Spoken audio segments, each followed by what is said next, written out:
한 소년이 양아치 무리에 둘러싸여 위험천만한 상황에 놓여 있는데요. 잠시 후 동양인 소년 한 명이 나타나더니 양아치 무리에게 소리치기 시작합니다.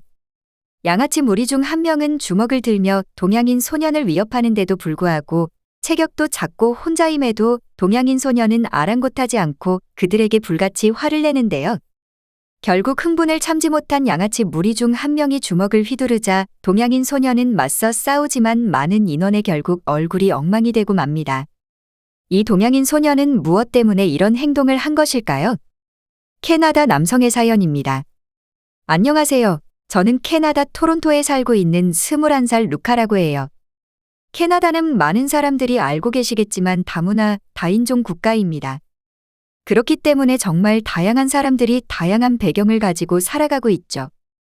특히 캐나다는 안전하고 깨끗한 생활 환경으로 유명하기 때문에 매년 살기 좋은 나라 상위권에 포함되는 나라입니다. 캐나다에서 고등학교를 졸업하면 전 세계에 있는 명문대를 갈 때 자격을 인정해주고 미국보다 상대적으로 저렴한 유학 비용으로 항상 전 세계 많은 친구들이 어렸을 때부터 캐나다로 유학을 오곤 합니다. 특히 영어와 불어를 같이 배울 수 있다는 메리트도 가지고 있죠. 저는 지금 대학교를 다니며 저에게는 많은 친구들이 존재하지만 불과 몇 년 전 고등학교를 다니던 시절까지도 소위 말하는 왕따 같은 존재였어요.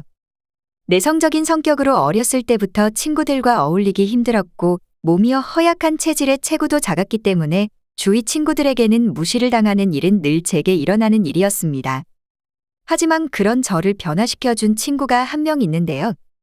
그건 바로 한국에서 유학을 온 재호라는 친구입니다. 10학년이 되고 얼마 지나지 않아 재호는 저희 학교로 유학을 왔는데요. 대부분 유학을 오게 되면 친해지는 건 같은 나라의 사람들입니다. 보통 나라별로 인종별로 나눠지고 무리가 형성되죠. 아무래도 같은 지역에서 온 사람들은 문화도 비슷하기에 친해지는 건 당연하다고 생각해요. 재호라는 친구도 처음에는 같은 한국인끼리 다니면서도 성격이 밝고 친화력이 좋아서 주위에 항상 친구들이 참 많았죠. 그러던 어느 날 한 사건이 벌어졌습니다.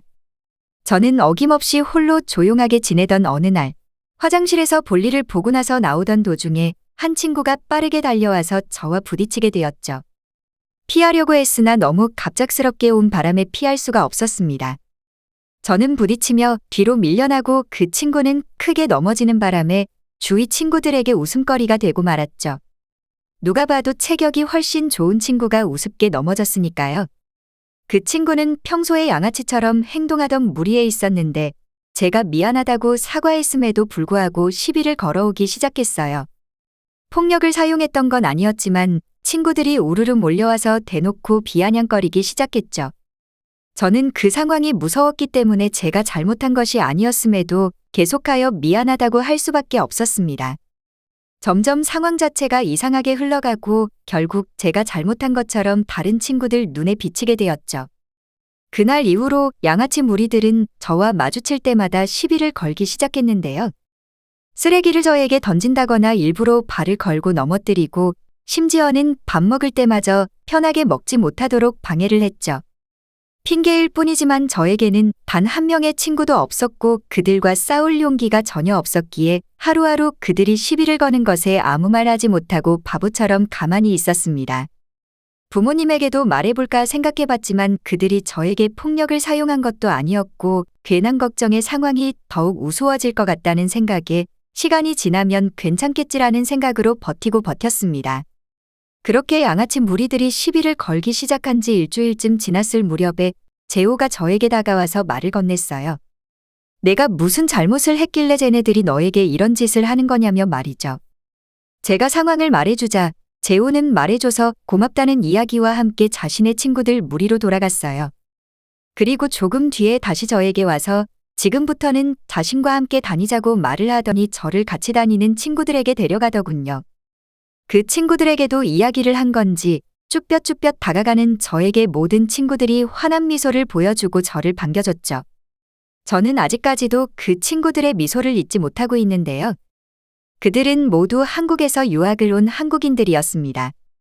그날 이후로 한국인 친구들 무리에 속해 밥을 먹을 때도 같이 먹고 수업이 겹치는 친구가 있을 때면 그 누구라도 항상 저를 먼저 챙겨주곤 했어요. 양아치 무리들도 친구들과 함께 있는 것을 보고 시비를 걸어오지 않았죠.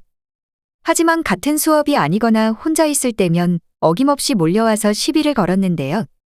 만약에 시비를 또 걸어온다면 재호가 자신에게 말해달라고 했었는데 저는 혹시나 한국인 친구들에게 피해가 가지는 않을까 이야기하지 않았어요.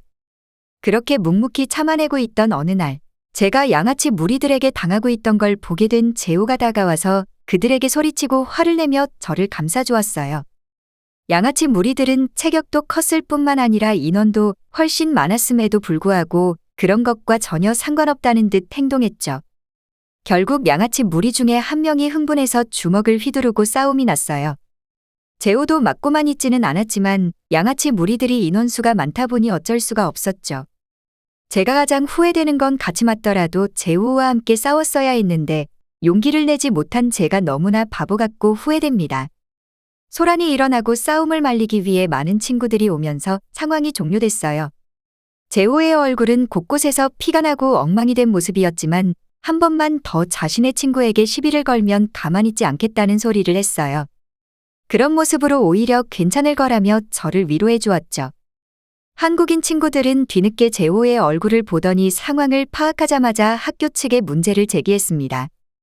그리고 주위의 많은 친구들에게도 도움을 요청하자 평소에 평판이 좋았던 한국인 친구들이었기에 많은 친구들이 도움을 주었어요.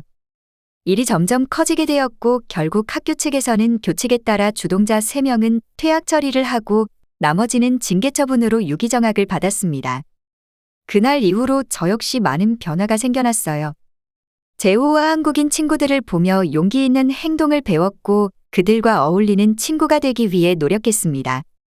내성적인 제 성격의 평소라면 상상도 못했을 행동들을 용기를 내어 하기 시작했고 제가 변화하고 노력하자 제 주위에 조금씩 새로운 친구들이 생겨났죠. 또한 저와 친구가 되기 위해 먼저 손을 내밀어주는 친구들도 많았어요. 친구들이 많이 생기니 학교 가는 것이 하루하루 즐겁다는 생각을 살면서 처음으로 하게 되었고 부모님도 제 변화된 모습을 보고 너무나 좋아해 주셨죠.